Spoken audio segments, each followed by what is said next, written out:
नमस्कार। कभी सोचा है कि हम जो खाना खाते हैं उस एक निवाले का हमारे शरीर के अंदर का सफर कैसा होता है। आज हम पाचन की इसी दिलचस्प दुनिया में गोता लगाएंगे और समझेंगे कि हमारा शरीर भोजन को ऊर्जा में कैसे बदलता है। तो आखिर ये पाचन यानी डाइजेशन है क्या चीज़? देखिए, ये असल में शरीर का वो तरीका है जिससे वो हमारे खाने में बंद सारी एनर्जी और पोषक तत्वों का ताला खोलता है ताकि हमारा शरीर उन्हें इस्तेमाल कर सके। है ना एक कमाल की बायोकेमिकल प्रक्रिया? चलिए इस सफर के रोड मैप पर एक नज़र डाल लेते हैं। हम मुंह से शुरू करेंगे और फिर पाचन तंत्र के रास्ते पर आगे बढ़ते हुए हर खास स्टॉप पर रुकेंगे। सबसे पहले इस प्रक्रिया की नींव को समझते हैं, यानी वो रास्ता जिस पर हमारा खाना सफर करता है। हमारा जो पाचन तंत्र है ना, वो एक लंबी घुमावदार ट्यूब जैसा है जिसे आहार नली कहते हैं।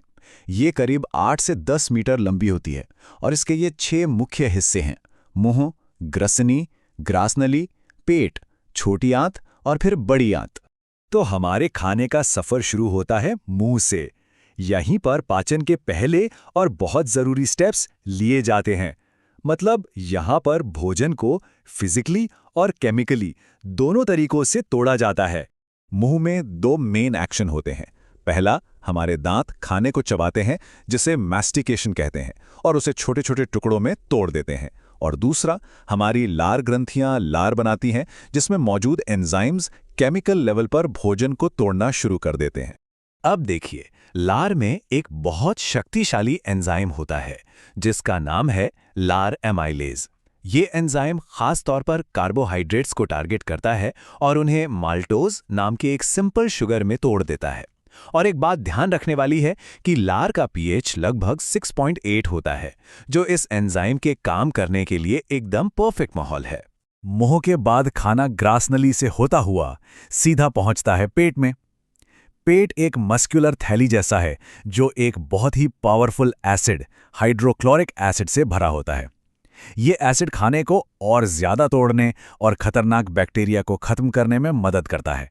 पेट के अंदर जो गैस्ट्रिक ग्लैंड्स होती है ना, वो 3 बहुत जरूरी चीजें बनाती हैं: हाइड्रोक्लोरिक एसिड, पेप्सिनोजन और म्यूकस यानी बलगम। चलिए देखते हैं कि इनमें से हर एक का पाचन में क्या रोल है। ये हाइड्रोक्लोरिक एसिड तो एक मल्टीटास्कर है। ये एक एसिडिक माहौल बनाता है जिससे बैक्टीरिया मर जाते हैं और साथ ही पेप्सिनोजन नाम के एक कह सकते हैं सोए हुए एंजाइम को जगाकर पेप्सिन में बदल देता है और फिर यही पेप्सिन प्रोटीन्स को छोटे छोटे टुकड़ों में तोड़ना शुरू कर देता है। वैसे एक दिलचस्प बात बताता हूँ, छोटे बच्चों के पेट में ना रेनिन नाम का एक खास एंजाइम होता है।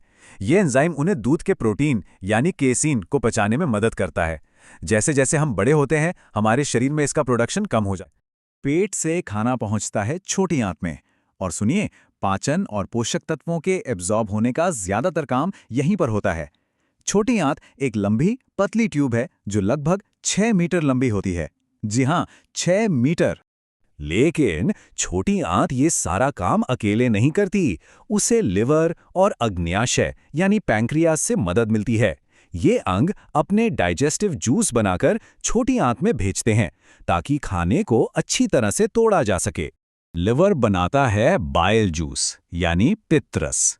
ये एक हरा पीला लिक्विड है जो गॉल ब्लैडर में स्टोर होता है। अब इसमें कोई एंजाइम तो नहीं होता, लेकिन ये फैट की बड़ी बड़ी बूंदों को छोटी छोटी बूंदों में तोड़कर एक बहुत जरूरी काम करता है। इस प्रोसेस को इमल्सिफिकेशन कहते हैं। इसके बाद आता है पैनक्रियास जो बनाता है पैनक्रियाटिक जूस। ये एंजाइम्स का एक पावरफुल मिक्सचर है। इसमें अमाइलेज होता है जो कार्बोहाइड्रेट को तोड़ता है, ट्रिप्सिन प्रोटीन को तोड़ता है और लाइपेज फैट को। मतलब ये एक असली ऑलराउंडर है। और आखिर में छोटी आंत खुद भी अपना इंटेस्टाइनल जूस बनाती है। इसमें मौजूद एंजाइम्स पाचन प्रक्रिया को फिनिशिंग टच देते हैं। माल्टेज माल्टोज को ग्लूकोज में, लैक्टेज लैक्टोज को ग्लूकोज और गैलेक्टोज में, और पेप्टिडेज पेप्टाइड्स को अमीनो एसिड्स में तोड़ देता है। तो एक बार जब खाना अपने सबसे सिंपल फॉर्म में टूट जाता है तो वह शरीर में एब्जॉर्ब होने के लिए तैयार हो जाता है।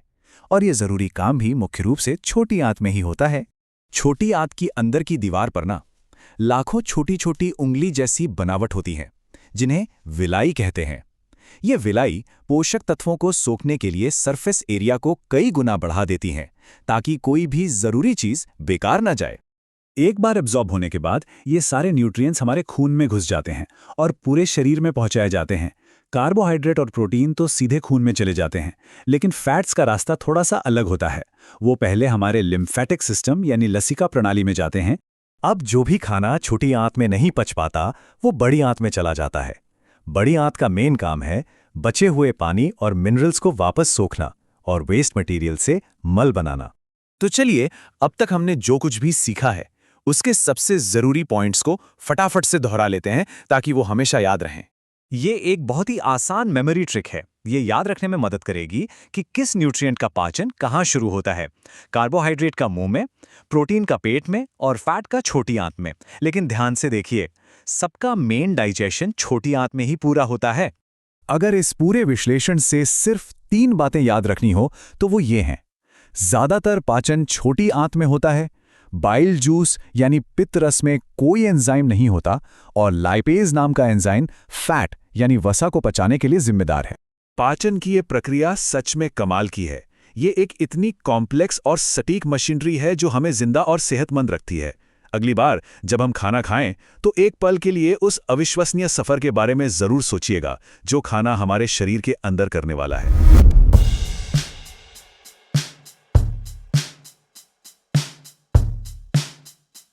Like, comment, and subscribe.